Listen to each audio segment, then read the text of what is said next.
like when everyone was anorexic. Do you know what I mean? Like, you need to be skinny to be pretty. Yeah, just, and I was this mixed race girl. And I had braces as well. Hi, everybody. Let me get rid of all of this. So, today is a bit of a funny one. Today's episode is, I would say, a bit of a funny one for me anyway, because it's all about whether I still chase validation and how I check myself now. First of all, yes, I do. 3.5 years clean and sober, doing step work, doing therapy, all of that stuff. My gosh, I do still chase validation anywhere and everywhere. And I will be honest about that. I try and get validation off everybody, literally everybody, in work, outside of work, with my friends, family. I'm such a person that I just want people to like me, and it's so sad to say, but it's the reality. And I think this is something is a really important topic, to be fair, because it is something that has followed me throughout my whole life, and probably one of the biggest things of why I ended up where I ended up is people pleasing, wanting everybody to like me, wanting to fit in, wanting that praise, wanting to be loved. Yeah, because I just couldn't get it from myself. That is the one thing. I could never ever get validation from myself. I didn't understand self-love. I didn't understand how to praise myself. I didn't understand how to compliment myself, because every time I spoke to myself, it was just horrible, like horrible words. I used to speak so negatively about myself, and I still do sometimes. And it's something that I know that I will be working on for probably the rest of my life. But yeah, validation has just come in so many ways, and I think it started from being a young kid and feeling different. Yeah, always wanting like approval of my teachers. But I was I was a good kid, and I did well, especially in primary school. I did really well in primary school, but I was a chatterbox, and I'd always get told off for chatting. I'd always get told off for disrupting the class, but I was still a good student, and I did what I needed to do. I think getting that attention from the teachers, I liked, because back home, especially in primary school, my obviously parents were splitting up, and it was just a lot, and my parents were very like focused on their divorce, which I totally understand. So when you're a kid and you're not really getting that response from your parents, you seek it elsewhere, and I seeked it from my teachers a lot, and I'd probably get in trouble on purpose to be with teachers. Do you know what I mean?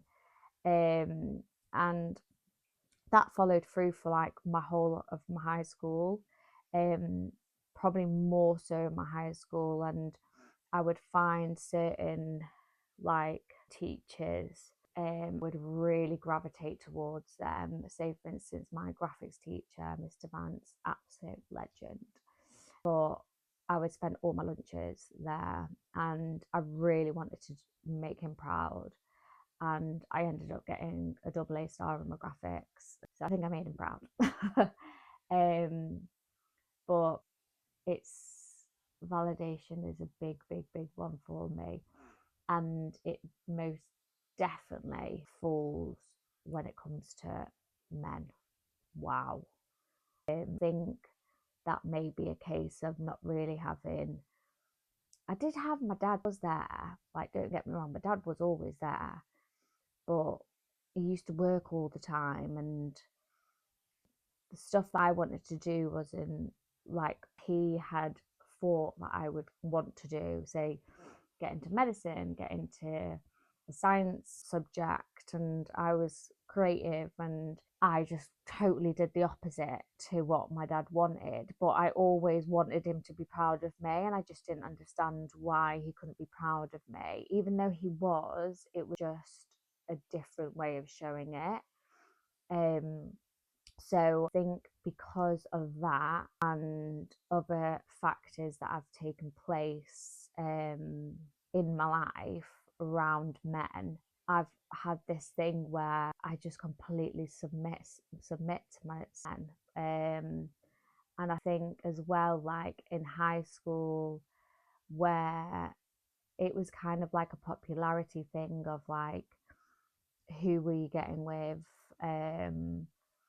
Do you know what I mean? Like, were you do on first base? Are you on third base? You know what I mean? And it was like that type of thing. And then all of that intertwined with each other. And then the feeling of wanting to be pretty, wanting to be beautiful. And I was surrounded by so many beautiful girls in high school. And I think I know that I used to like measure my worth with men and boys, men then, but boys at the time, which is ridiculous. But if you think when you're a kid and you're doing all of that stuff, it really ingrains into you, and you start to think like your worth is for some odd reason measured by how men look at you. It's mad, and I don't know whether I think it definitely is like a societal thing. Like, I grew up in the early 2000s, like when everyone was anorexic. Do you know what I mean? Like, you need to be skinny to be pretty. Yeah, and I was this mixed race girl. And I had braces as well at one point. Oh yeah, the glow up is real. Let's just say.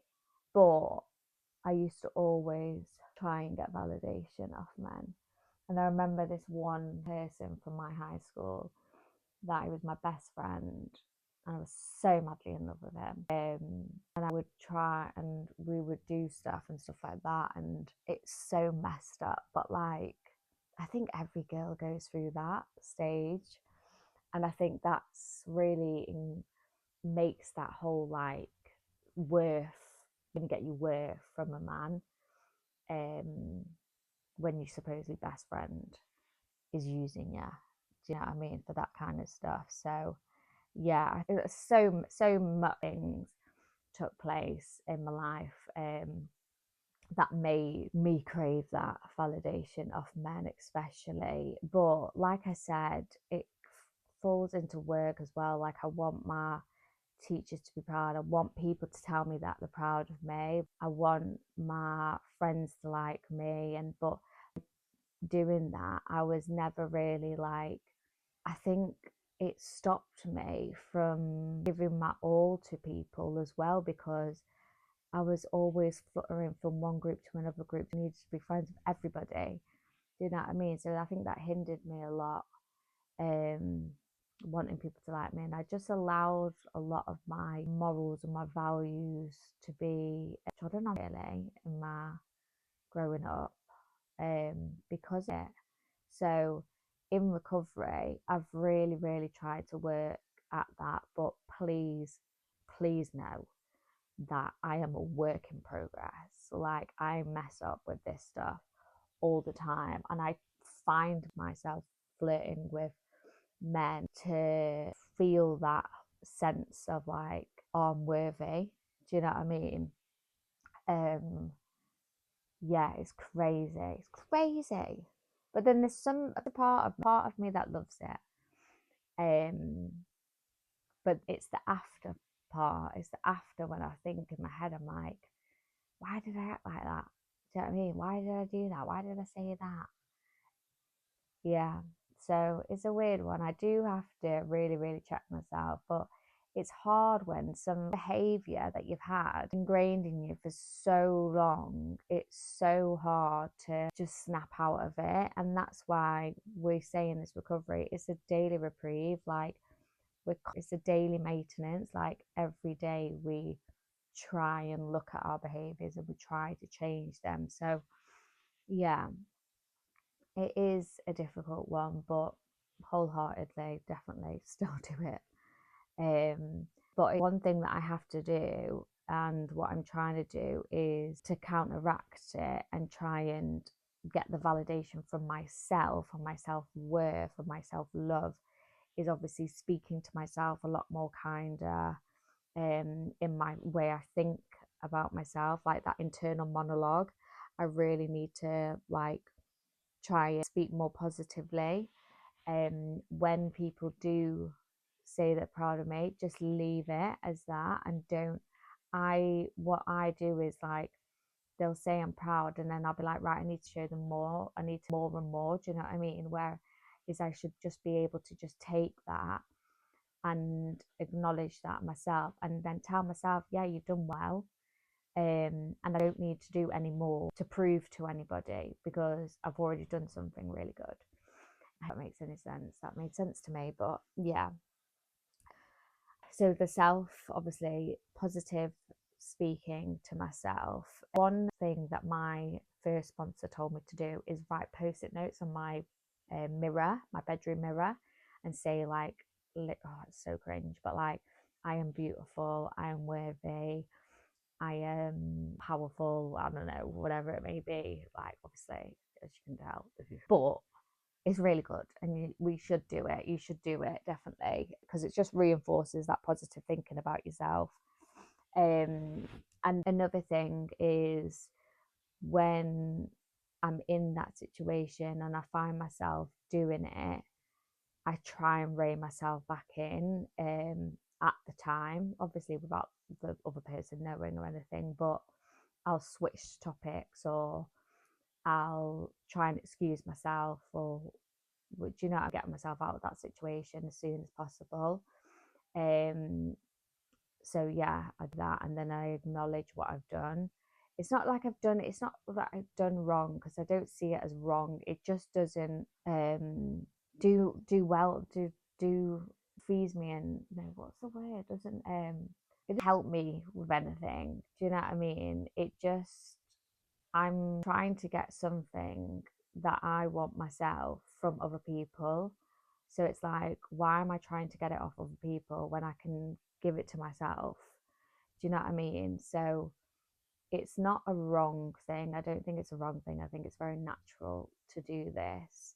But to learn to be able to do it myself. And I think that's, this whole recovery journey is all about building self-worth and building that self-love. um but it's a daily thing, and it's a lifelong thing as well, so it's going to take time. I'm not going to just switch that behavior off straight away.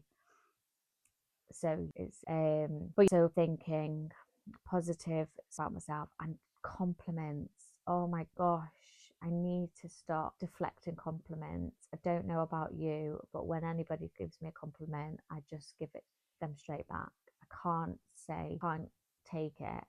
But I've been taught that I have to start saying thank you. So when people compliment me, I have to say thank you. And slowly but surely, that will hopefully reinforce positive thinking.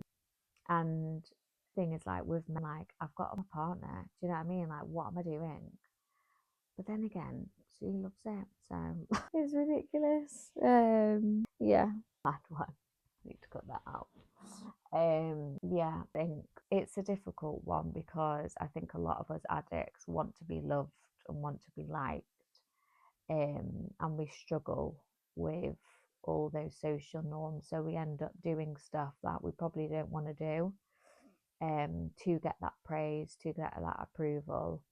Whereas I think what I've learned in recovery is just really, like, looking within and looking what I want and what's good for me, and what's going to improve me by doing good things such as that positive speaking, taking compliments, and just like patting yourself on the back. Like, I should be so proud of myself that I'm doing what I'm doing. Do you know what I mean? So yeah, I'm gonna leave it there because I feel like I'm going round and round in circles on this one, but it's one of those. Basically, I still do it all the time. I try not to, but I'm human. Do you know what I mean?